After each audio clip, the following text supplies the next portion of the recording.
Tak. O, tam tu jsme přišli. To jo, ne? Tam je brana. No. Jo, tam je brana. Babička se zorientovala. Takže to mají perfektně udělané, že?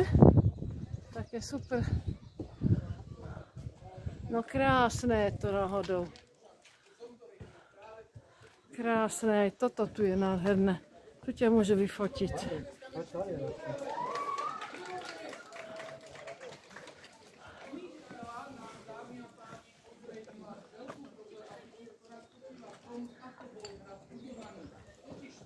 Náš hrad je postavený na vápencovom brale. To znamená, že to bralo sa muselo upravovať tak, aby sa dal do neho zasadiť ten centrálny palác.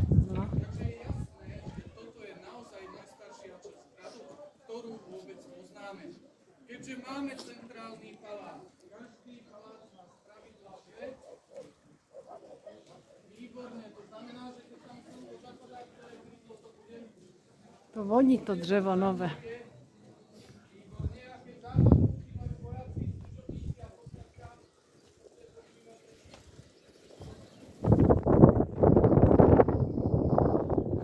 Fukne ten motor.